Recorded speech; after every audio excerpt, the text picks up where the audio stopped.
Well, David, family members have been out here, I guess, for most of the night, still trying to figure out exactly what happened out here. The garage where this incident happened, not too far from where we are standing. But at this point in time, this appears to be a tragic accident. Now, the female victim has now been identified by family members as Tamika Hargrave. She was found on the ground lifeless, along with another man who was apparently the mechanic who was working on her car. The incident stunning members of her family who rushed to the scene last night. Tamika's longtime companion made the horrible discovery of the two bodies. Tamika's longtime companion made the horrible discovery of the two bodies in a lower garage. Tamika's longtime companion made the horrible discovery of the two bodies in a lower garage. You see how they conveniently left out the fact that this was her husband, but for Eve, it was a longtime companion. This is what they said. And it was a vice versa situation. We know how it went down. Even in death, Eve is protected in Babylon. She says there was a strong odor of gas in their home, and after a while, an alarm went off, and he investigated the source. Kahali Johnson kept following the source of that odor that smelled like automobile exhaust. It took him a while, but eventually he made it to the garage. He opened several doors before he found a vehicle that was running and the two victims. And as I go to step to try to open the last garage door, I see the mechanic. He's laid out, and she's just a few feet away, and she's laid out. And pretty much I had to call 911 because at this time, with that level of emissions, whatever, I knew they were gone. While she was cheating on her husband with her car mechanic. Instant karma. So this case, man, talk about instant karma. So this case is the Tamika Hargrave case, y'all. This woman right here, she passed away while she was cheating on her husband with her car mechanic. Now, the crazy thing is Tamika and the mechanic both passed away.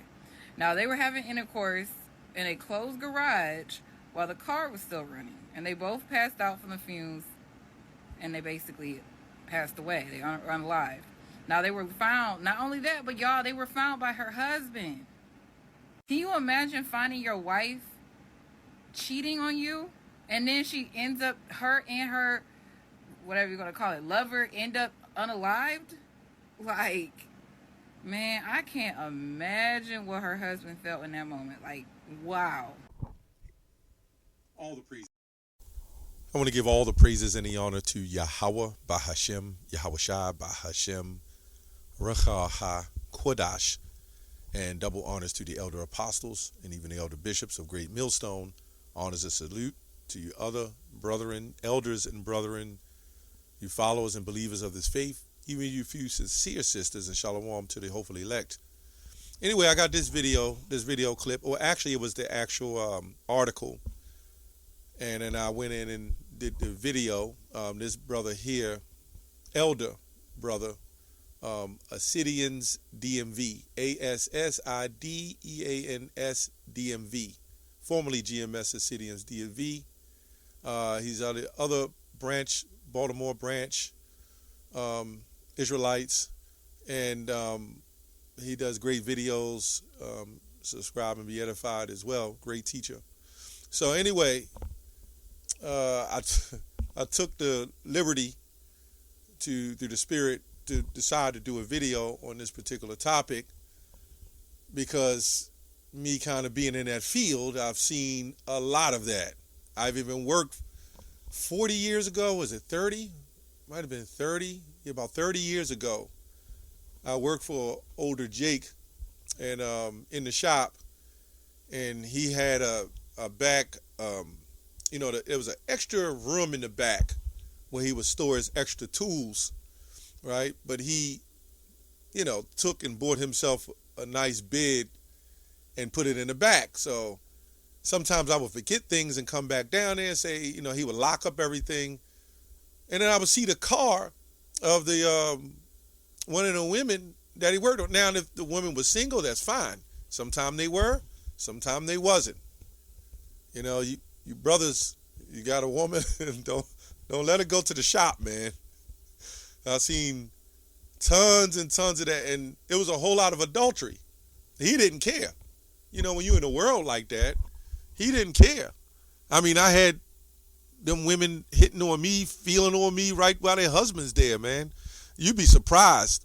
And I'm not saying it's just there. I hear this is happening at Amazon. You know, I'm sure it happens. I heard of these stories in the medical practices. Any of these particular practices, I can't think of all of them. It may go on in McDonald's. I don't know. But I just want to tell that story. I can sit here and I can go about an hour on stories. One more that I remember. Let me get a scripture real quick before I go back. 1 Peter 4:17.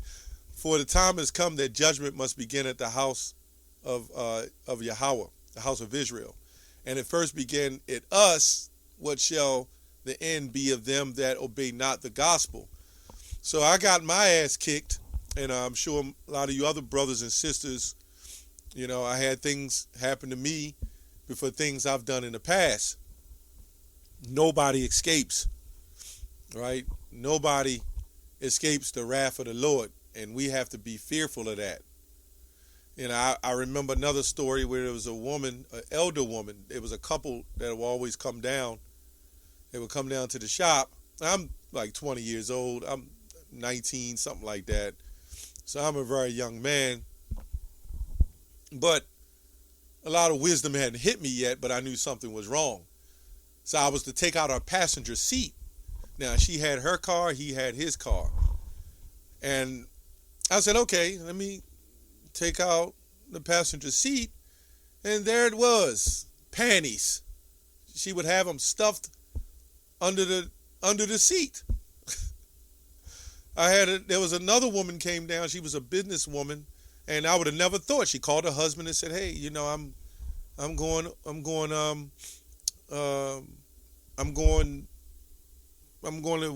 I got this guy working on my stuff and such. There was some body work involved. I said, no, I'll send it up to a friend of mine. And I sent her up there to him, and he called me back and said, man, where'd you get her from? I said, I ain't get her. She just came down there to get her stuff looked at, right? And they told him about they ran trains on her. It was like 3-4 of them in the shop. So I'm not going to go on and on about it, but I got 30-40 more stories like that,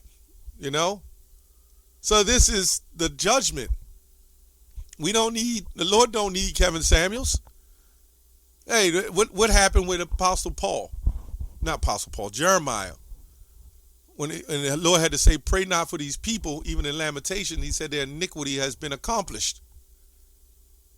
Now, this is just one faction of business. I'm sure this happens all over.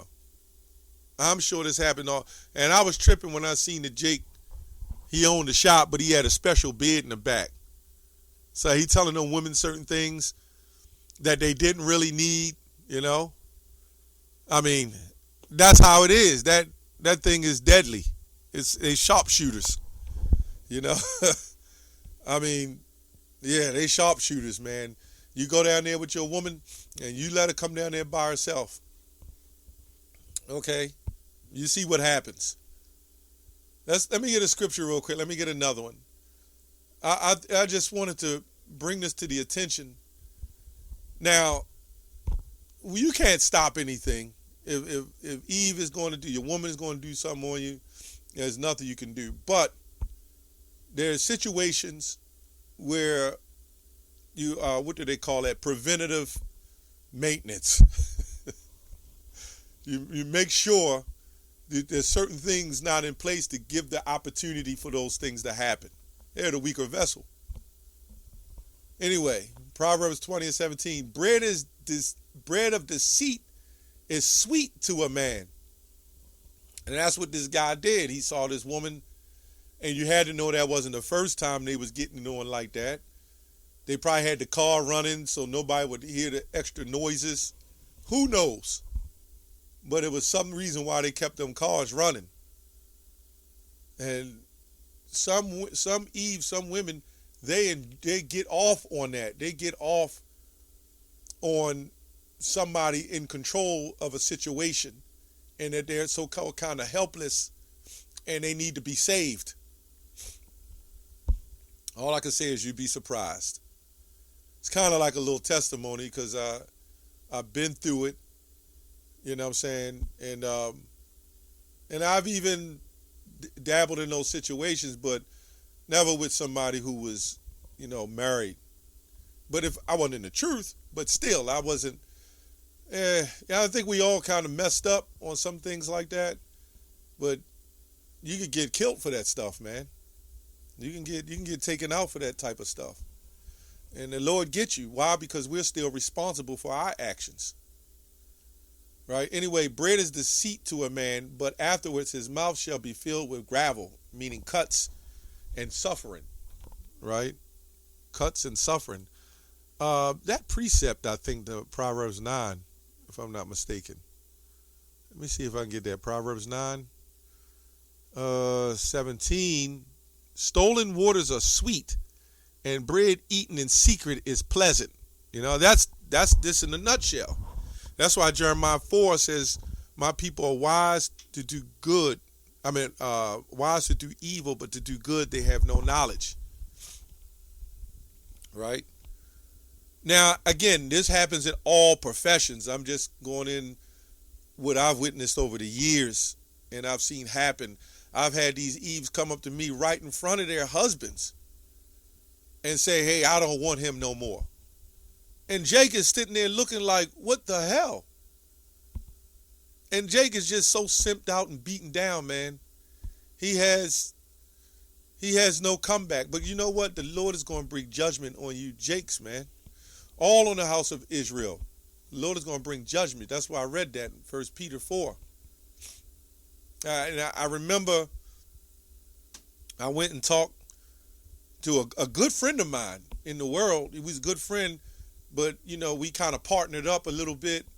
And I remember he got married, and the guy that he hired was getting it in with his wife. So he started getting everybody else's wife. So I called him it might be 5 years ago. It was something I wanted to help with or something. And he said, I just bring them women in here and send them back to their husbands. And, in the world, it must have told you how screwed up I was to listen to something like that back then and would be like, damn, and crack up. But when you're in the truth and you hear something like that, you really see how disgusting we really are and how filthy we really are. And if it wasn't for the mercies of Yahushua, right, through faith, which some of these Israelite groups aren't believing in, we would never be redeemed from all the wickedness we've done in this life and other lives. We would never recover from that, right? Leviticus 20:10. And the man that committeth adultery with another man's wife, even he that committeth adultery with his neighbor's wife, right? Meaning he humbled the neighbor's wife. This is crazy, but this is what it is, And he that committeth adultery with his neighbor's wife, the adulterer and adulteress shall surely be put down. I guess is the best way I'm going to say it. We all know what that means. Unalived, done away with, eradicated. I don't know. So this world we live in is complete filthy. It's all out of order. That's why Nahum 3 says, woe to the bloody city. It is all full of lies. And I'm sure it's happening. These same things that you see with this woman has happened to all of us. I'm pretty sure. I'm sure that every last one of us, knowing or not knowing, these things has happened. Or we've done it to others, knowing or not knowing. This is how bad it is. And these people, I guarantee you, they're going to have a Christian funeral, right? I guarantee you they would have called on Jesus. We know that. I guarantee you, I don't know what religion they were in, but I guarantee you, especially Eve, was probably in the church or believed. If you're calling on Jesus, you are a Christian, right? Period. You believe. That's what it is. So anyway, I just wanted to give my testimony to that subject of what I witnessed. I told some brothers about it in the past, but a whole lot more stories. It's worse than you think. Anyway, that's all I have on that. Shalom.